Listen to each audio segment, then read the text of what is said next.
直接按下一个快捷键 ，AI 会直接根据图片的内容去帮它重新命名，甚至保留我这张截图的日期跟时间。所以我直接这样子复制，选取放开，再 Enter 然后贴上，它就直接出来了，是不是跟刚刚上面这个字一样？不分所有的工作者，就是你只要是使用 Mac 的人，你都应该要装这些 App。因为你装这些 App 之后呢，你的生产力会大幅提高，而且你出去，你朋友看到说，哇，你的 Mac 怎么这么干净？哇，你这个复制是怎么用的？哇，你这个是怎么样去计算你的货币转换的？你突然间成为你朋友圈里面最用 Mac 的人。Hello， 你好，我是雷蒙。在我分享跟教学的过程中啊，常常会有同学问我说：“嘿，雷蒙，你那个 App 是什么？看起来很好用。”所以我今天呢，挑选了2024年你应该要知道的 Mac 的9个生产力应用，不管是在工作、学习，还在生活提升效能方面，相信对你都有非常大的帮助。那我们就废话不多说，直接进主题吧 ，Go！好，让我们来直接看第一个我要推荐的 App， 叫 KeepItShot。那 KeepItShot 是做什么的呢？它其实是透过 AI 帮你重新命名你的档案。那你可以想象这样的需求，什么东西最适合？就是你的截图资料库，或者是你下载了很多档案，那都是一些乱码。你可以直接像我这样子选取起来，然后直接按下一个快捷键 ，AI 会直接根据图片的内容去帮它重新命名，甚至保留我这张截图的日期跟时间。所以未来你就不会在这个一堆就是乱码的档案里面找档案找了半天，你可以直接看档名，或者透过关键字搜寻，你就可以找到这个档案。或者更厉害的，它可以做到你整个资料夹设定给它，只要有新的档案到这个资料夹，它会根据这个图片的 OCR 重新辨识，然后帮你把这个资料夹的新的档案重新命名。然后呢，你也可以直接去搜寻所有根据 AI 重新命名的档案的资料，它都会有记录在里面。所以你看我这张图片是一个心智图嘛，然后里面就有很多很多里面的文字，它就直接辨识出来。所以我搜寻关键字的时候啊，我可以搜寻到我过往这些也去做 AI 辨识跟 AI 重新命名的所有档案。那我觉得这个 App 真的是非常非常的方便，因为它可以节省很多我们找档案的无谓的时间。第二个 App 啊是一个很小很小的应用，但你会用了之后呢，你可以省下很多，去开很多网页，去做什么单位转换啊、货币转换啊，然后开了很多分页，弄得自己很烦躁。你要保护你的专注力，对吧？那这个叫做 Numi， 叫 Numi 嘛。那它其实就是一个文字计算机，什么意思？你看它其实打开 App 就是这样，你会很像一个备忘录、一个记事本，然后你可以打你所有想要的东西给它，美金去换成台币，然后 JYP to NTD 就是日币换成台币，所以你看右边。对吧？就有了，所以这东西就是我旅行用的。所以第一个都是换成台币是多少钱，所以我们只要输入外国的货币，然后把它输入进来，然后这就是底下就是我要把其他国家的货币换成台币是要多少啊？所以就写的这样子。然后再来呢，我们可以按这个地方，然后切换不同的计算值。所以你看，我还有另外一个计算值去做单位转换，然后变数设定，就是像一平跟平方米这件事情，我每次都记不住。对吧？你要上网查，然后还要计算，多累啊！所以你只要这样子打好之后，你之后只要改这一个变数，改这个40，改成50，改成60，这些值都变换。那我们现在直接开我的档案给你看，这是我的货币计算嘛？多少美金会变台币呢？算6000好了。然后现在以目前的，它是直接上网的哦，就是194220，然后点一下会直接复制，超方便，对吧？然后另外一个，我再换我刚刚的单位转换，这个40平嘛，我把它改成100平，那就是330平方米，很方便吧？所以你以前要干嘛？要先去 Google 去搜寻那个专位换算，还要找到相对应的计算机，然后再把它打进去。现在我要打开这个 Numi 这个程式，在这个计算值上面先写好我平常会用的一些单位转换、一些变数设定，然后我未来我只要直接 key 进去我要做的，它就可以直接帮我做好了。就是一个很小很小的应用，但是我觉得它解决了一个如果我要用的时候非常刚需的需求。那第三个 Text Sniper。这个我也觉得我很喜欢，就是最直觉的文字截图 OCR， 什么意思呢？就是假设我现在这张图片嘛，我很想要复制这个 Save Notes from Video 这一段英文文字，我要怎么做？手打，有没有？因为它是文字，你没有办法复制。现在我只要按下我的快捷键，就变成一个十字，像一个狙击手嘛 ，Sniper， 就这样选取放开，然后在这个地方随便这个地方按贴上，它就出现，它就可以抓我画面上的所有，不管是英文、中文、日文、韩文都可以哦，它是多国语言支持的，所以是一键让画面上的文字变成可编辑文字贴到你的剪贴板。这种情况什么地方很常运用到？影片里、图片里不可复制贴上的文章都很适合，对吧？所以你看这张图现在这么模糊哦，我就直接这样子复制，选取放开，然后就再 Enter， 然后贴上，它就直接出来了，是不是跟刚刚上面这个字一样？对吧？所以这件事情就很方便。就以前我们在选取的时候还要这样子选半天，就是这样，你看要这样选，而且有时候还会没选到，我透过画一个区块，然后我直接贴上，它会帮我把那个原本的点给弄出来，就会变得更快更方便。对，那它不只是 OCR， 还有可以做 QR code， 所以我自己有设一个 QR code 的一个快捷键。那就是你可以设定自己的快捷，就像我刚刚做的 Capture Text， 就是我去捕捉画面上的文字，我是用 Command Shift 跟 W， 对，我说按这3个键的时候，我的滑鼠就变成一个狙击手的这个日准星，对，然后我就可以直接这样选取，就可以直接复制啊贴上，对吧？然后 QR code 是什么意思呢？我现在开一个 QR code 给你看。所以像我们品牌就有一个自己的 QR code， 就是我们的电子报的注册在这里嘛。那有时候你看网上很多 QR code， 你要先辨别它到底是好的网址还是可能是诈骗网站。那我们没有办法知道它的网址是什么，我要去一些网站里面输入我的 QR code 给它，然后辨别出网址，这个太浪费时间了。我直接干嘛？来 Q， 那一样是跑出十字准星，我这样子放开，它就会做什么？它就会复制到我的剪贴板。那再给大家看一下我的剪贴板，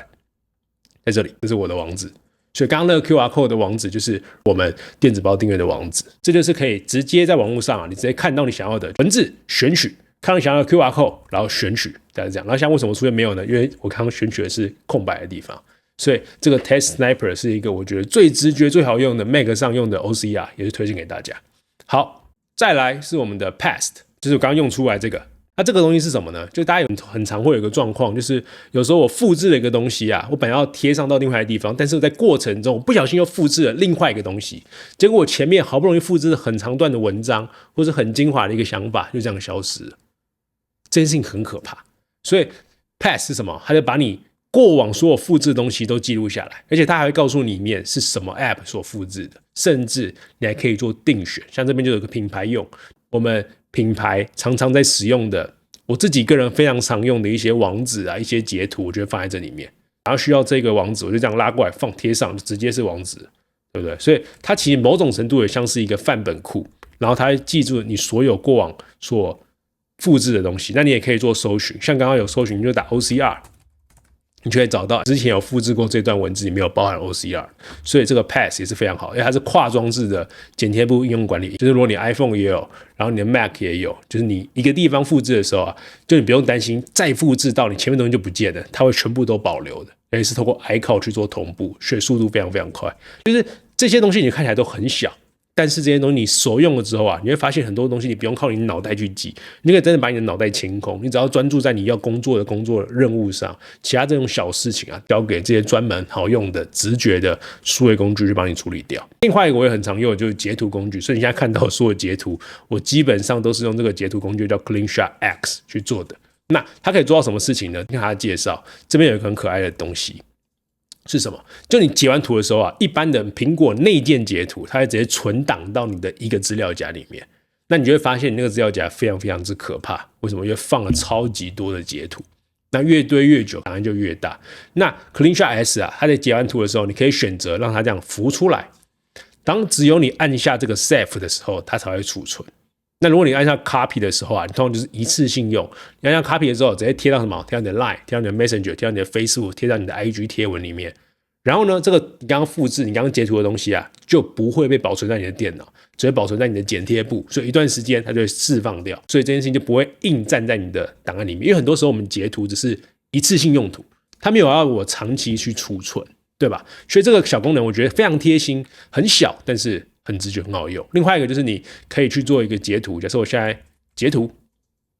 然后按一下这个手编辑，我可以做到去做标注，就是画我的箭头。然后甚至给它标1、2、3，就是我要指示给别人嘛。甚至我可以上马赛克，把这个 Mac 跟 App 把它马赛掉。然后我这边还有一个荧光笔，我可以直接选取，然后画荧光笔。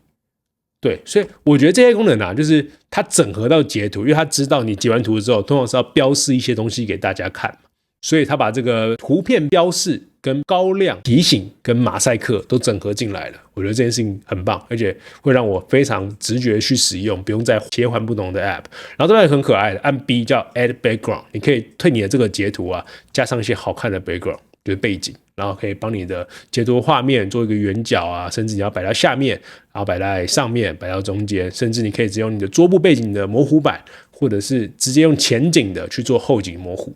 这件事情都做得到。然后你就按 Done， 它就变成你要刚刚的样子，那你就按 Copy， 一样可以在这个地方直接贴上，这就是你刚刚所截图标示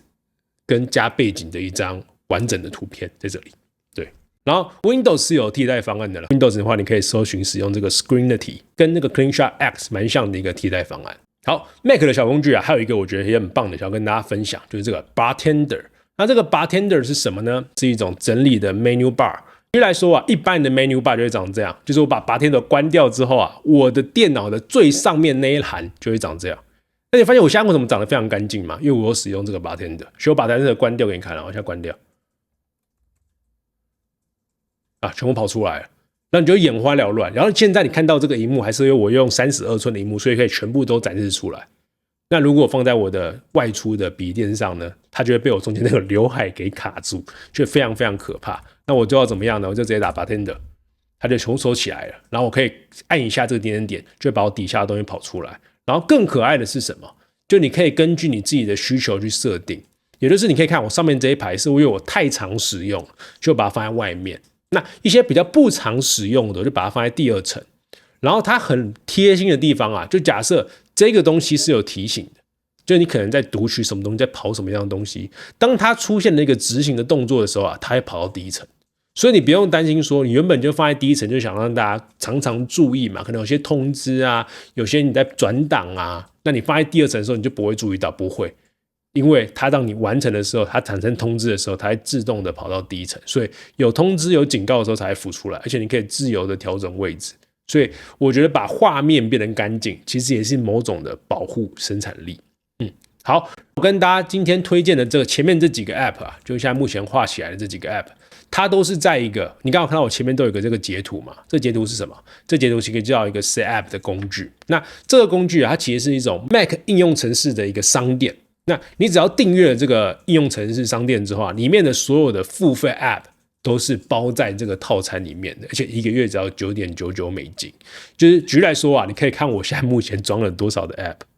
那我在里面有跟大家挑了刚刚分享了几个最常用的6个，而且你真的使用这6个，你可以明显的感觉到你这些很繁琐的小事被有效的解决。那这个我觉得是很棒的提升。然后光这6个啊，如果你自己要付费购买的话，就超过了这个订阅费不知道多少了。所以我觉得 App 是一个很值得投资的一个 Mac 的应用商店。对，因为我自己我可以给大家看一下，我现在目前订阅到现在已经要4年了。对，已经要4年，你可以看我开始收据，开始在2020年我还是学生的时候我就在使用了，好吧？那当时这时候学生有放假，就是如果你是用学生的 email 注册的话，原本是一个月$9.99嘛，你可以变成$4.99。对，就是这是一个我从2020年就一直不断的订阅到现在的一个应用商店，因为它真的常常会推出新的 app， 然后真的可以有效的帮助到我的 Mac 的生产力的应用。那我等一下这个地方来讲，因为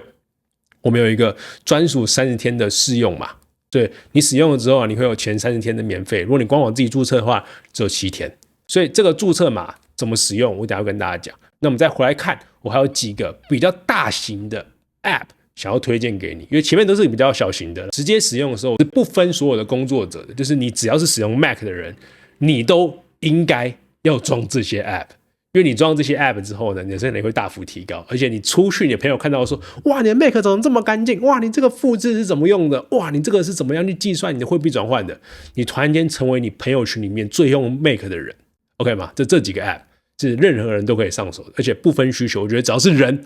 都会有这些需求。好，那我们来看一些比较大的，就是如果你是一个比较专业的工作者，你是用 Mac 来工作的人啊，我会推荐你另外几个 App 去使用。在2024年啊，我最常使用的浏览器就是这个 Arc。那 Arc 对我来说啊，就是把过往传统的浏览器的书签，把它转成工作区的概念。所以我现在看一下我的 Arc 浏览器，看一下，就这个，你看这个就是我的最简单的 Today 的书签嘛。然后往右边滑，这是我 Social Media， 就这边都是我来开社群媒体、在看社群媒体用的。然后这边就是我工作 Reading 用的，所以我今天就把我的阅读的清空了。然后最右边有一个生活用的。所以我就变成是什么？以前的书签是你藏在一个我的最爱，然后就一堆。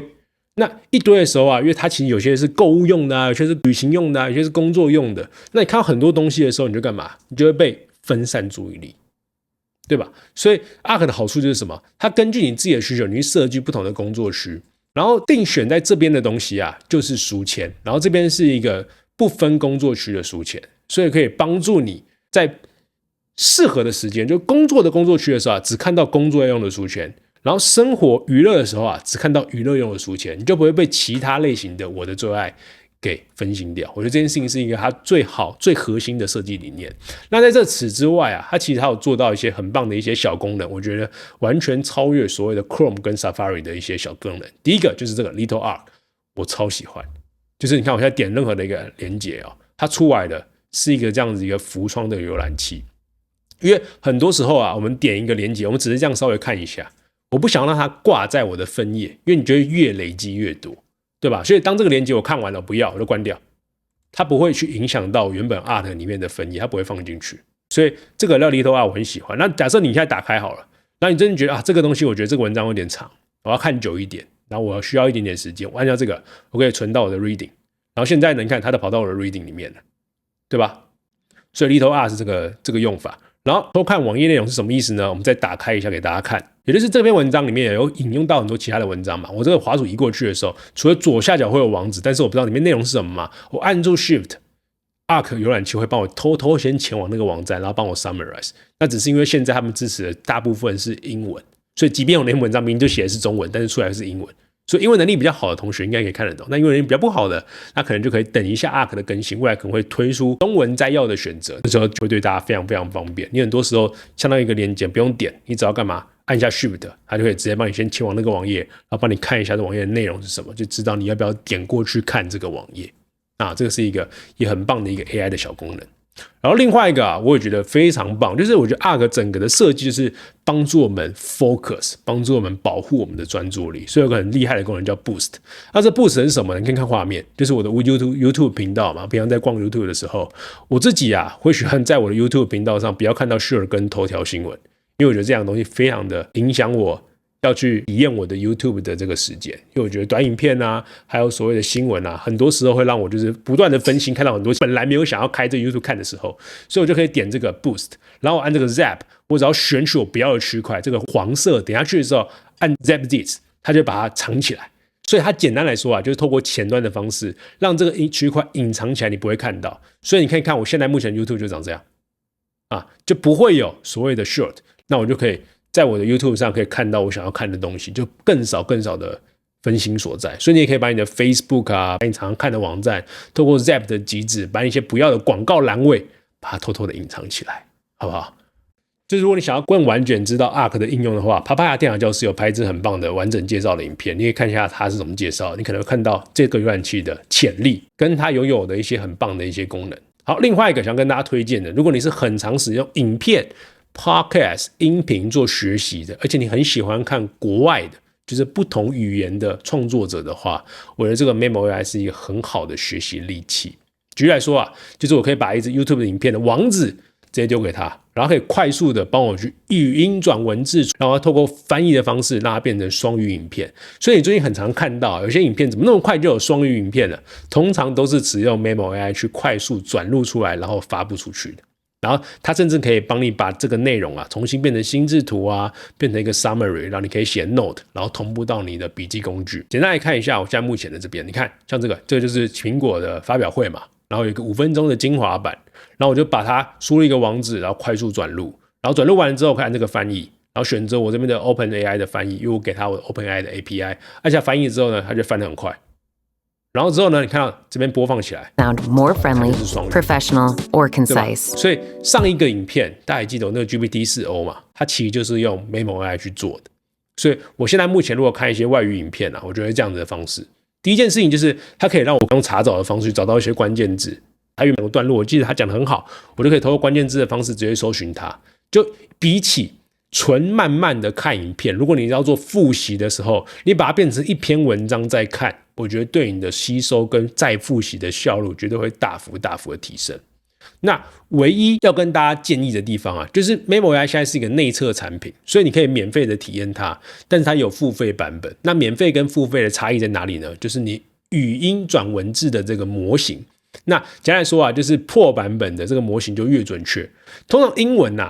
免费版本就够用了，如果你都看的是国外影片的话。那如果你想要把一些中文的语音转文字变得更精准的时候，通常又建议你使用 Large Version 2。为什么不要用第3代呢？这件事情很吊诡，就是通常这种东西用越新的越好，但是不知道为什么第3代很容易会产出一些幻觉，所以我后来觉得繁体中文的使用都是用 V2 的表现会更好。那如果你是英文的话，你选那个均衡有个 base 就 BASE 就非常非常够用。对，因为英文的辨识是比较成熟的，但是在整个中文的语音转文字的辨识，因为中文真的是太复杂了，所以通常要一个比较庞大的模型才可以做到这件事情。那这个庞大模型是它在它的付费方案，好，在它的付费方案。这个软体你要去怎么下载呢？简单来说，就是在我的个人网站有一个厂商合作专属优惠，有很多我推荐的一些数位工具或者是一些产品应用，你可以点这边的更多档期，你就看到之前我推荐过的 Memo AI， 然后点下去的时候呢，你会看到这边有一个可以下载的内测资格的连结，你要通过这个连结才有哦，因为你自己去 Memo AI 下载的时候，你要等那个官方发注册码给你，你才可以使用。对，你看这个地方进来的时候，你随便点一个，点这个好了。这边就有一个内测的码，你可以直接从这边输你的 email， 你就可以拿到，然后先使用看看免费版。那如果你发现你真的需要很多中文的语音转文字，你可以再加入这个 25.99 的 Early Bird， 对，那你就可以直接获得付费版的这个功能，那就可以让你的中文语音转文字更准确。好，最后我要跟大家分享其实分享这些9个应用的时候你会觉得说，哇，这么多好用的东西那如果我想要知道更多呢？我都帮你准备好了，好不好？就是我今年我做一个2024年的数位工具地图，那里面都是我亲自用过，而且我觉得好用的，我整理在20几个，因为我希望我可以透过这样子的一个 PDF， 透过一个这样的地图，让我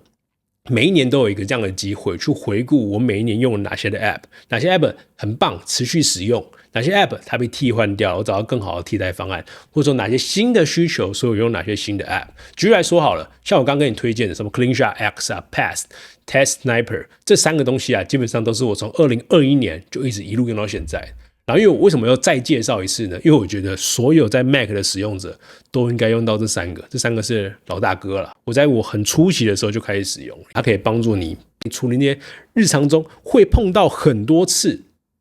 但是你都是用笨方法的时候，你就会发现非常的繁琐，非常的烦。那所谓的 Keep It Short 或是 Numi 这2个东西都是比较新的。那我觉得在2024年认识到它了之后，真的对我帮助很大。所以这个地图呢，在这个网址。那这个网址我也放在影片的资讯栏里面，直接点进去你就可以到这个网址，然后很简单，是免费给大家领取的，好不好？所以你只要输入你的 email， 你就可以直接获得到这份的电子书。那电子书就长这样，所以你可以这样翻页，然后里面就有我的一些简单的介绍还有这个目录，有职场相关的、日常生活应用相关的、进阶工作流、学习相关的、线上教学类的，所以点下去的时候都有一个简单的介绍，然后还有一个详细介绍的网址，点下去通常会是一个文章或是一个是影片，让你可以更完整全面的去了解这个 App， 好不好？这就是想要跟大家分享的这个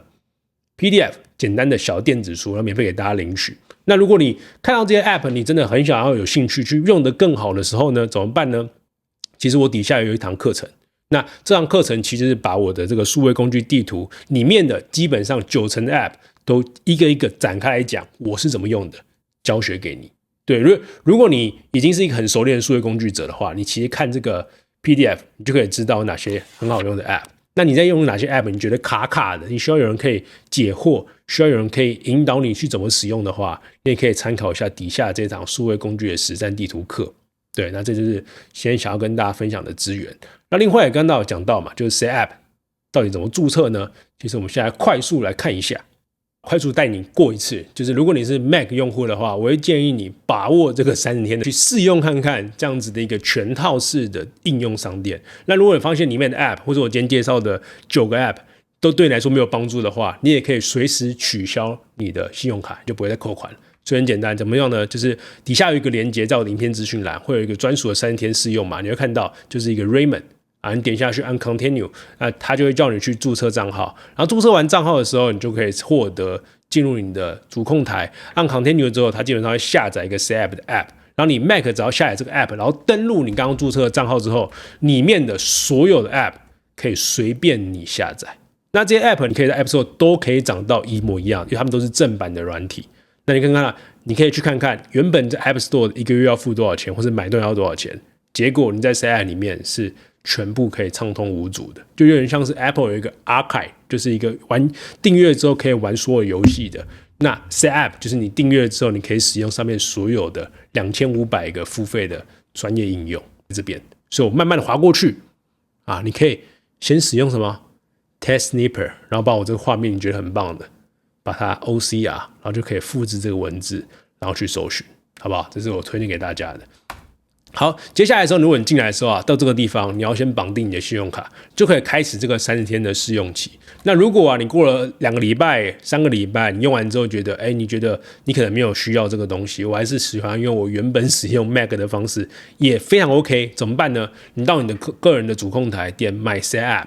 然后到这个 Subscription， 就是你的订阅的这个地方。然后这边有一个 remove， 就可以把你的信用卡给它取消掉，它就不会在30天免费试用到期的时候扣你的款。好不好？这就是一个简单的订阅方式。好，这边就是想要跟大家分享的。2024年呢，我觉得这几个应用是每个人都可以必备的。那如果你是想要比较专业工作者的话，你可以去玩玩看 Arc， 然后玩玩看 Memo AI， 甚至我之前的好多支影片都有分享我的学习到我的笔记到我的专业的工作流，就是 Rewise Reader 到 Database 到 Notion。那这个东西的详细内容啊，我觉得放在我的数位工具地图的实战课，还有我其他的线上课程里面会跟大家分享。对，所以如果你是要最好高效学习跟高效工作的话，我觉得你在今年度啊，你可以多关注一下 Rewise Reader， 然后 Database 跟 Notion 的应用，这是我的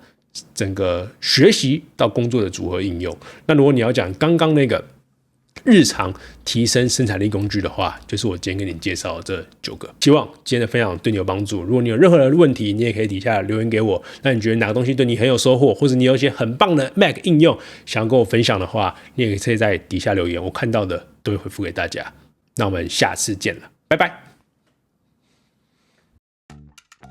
其实这一集一开始的设计是想要跟大家分享 Apple 在今年6月所进行的发表会，宣布了所谓的 Apple Intelligence， 也就是 Apple 的 AI 嘛。但是呢，因为 Apple 的 AI 啊，在今年度可能都看不到中文版的应用上市，所以啊，我后来觉得说，我与其去拍一个就是都是空话，或者是都是苹果拿来 demo 但是没有实际落地的应用，对我来说我觉得不有趣，大家看完之后觉得很酷，但是用不上，那这就不是我想要拍片的初衷。